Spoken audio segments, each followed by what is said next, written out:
Depuis 3 ans, nous avons mis en place plusieurs actions de formation pour les opérateurs de salles opérationnelles, donc ceux qui décrochent le 18, et les opérateurs de coordination opérationnelle, donc qui pilotent toutes les interventions qui se passent à l'échelle du département. Nous avons également mis en place une formation de chef de salle opérationnelle ou de coordinateur de salle opérationnelle. C'est le sous-officier qui va s'occuper effectivement de la salle de traitement de l'alerte, donc là où on reçoit le 18, et également donc, le chef de salle du CODIS, donc, qui lui va piloter l'ensemble de l'activité opérationnelle sur les 2 salles. Cette formation s'inscrit dans le référentiel de formation des opérateurs OSO-OCO-OTO, qui sont les opérateurs de salles CTA et les opérateurs CODIS. L'objectif de la formation donc, est de proposer aux opérateurs les informations nécessaires pour qu'ils puissent comprendre l'usage de leurs outils métiers. Donc, ce sont les outils informatiques, téléphoniques et radiotransmission. Donc, dans le cadre du déménagement sur la plateforme commune 15-18-112, l'infrastructure technique a complètement changé et donc il est nécessaire de former les opérateurs à l'usage de ces nouveaux outils afin qu'ils aient une activité qui soit plus efficace, performante, efficiente et d'améliorer la réponse aux demandes de secours. Cette formation a permis dans un premier temps de pouvoir répondre à tout ce qui était appel de SUAP, de secours à personne, ce qui est une grosse majorité de nos appels. Et également, nous avons eu une formation sur la prise en compte des appels concernant l'incendie et l'opération diverse, qui sont les 2 autres pendants des appels que l'on peut recevoir dans la plateforme 18.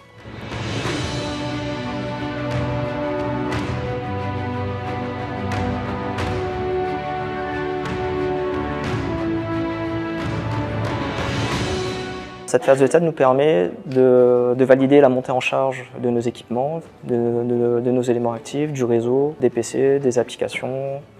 Et ça nous permet également de favoriser la conduite du changement auprès des opérateurs. Donc les opérateurs pourront appréhender le déménagement de la semaine prochaine de manière plus sereine. Ils auront déjà vu les installations, ils ont validé que ça fonctionne bien. Bien sûr, il y a quelques petites anomalies à corriger. Mais ils pourront venir la semaine prochaine ici de manière plus sereine et ils pourront diffuser l'information auprès de leurs collègues également, que la plateforme est prête à les accueillir.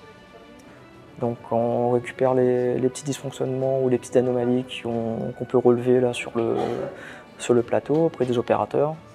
On va les consigner et puis on a une semaine pour les résoudre afin de préparer le déménagement de la semaine prochaine.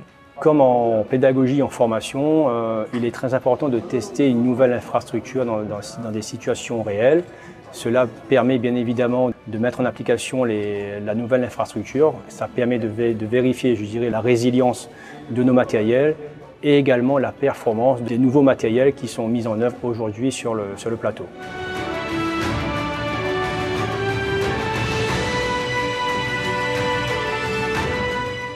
Cette phase de test s'est très bien passée.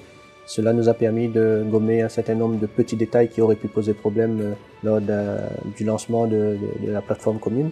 Il faut aussi également remercier l'ensemble des services qui se sont mobilisés sur donc la mise en œuvre de cette nouvelle plateforme. Et effectivement, aujourd'hui, on se retrouve donc avec des outils qui sont de dernier cri.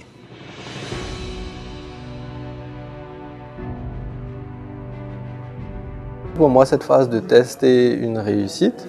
Bien sûr, il y a des ajustements techniques, la partie communication, la partie informatique. Tout cela, il faut ajuster et c'est le rôle de cette journée, de cet après-midi. Et pour moi, en résumé, c'est une réussite.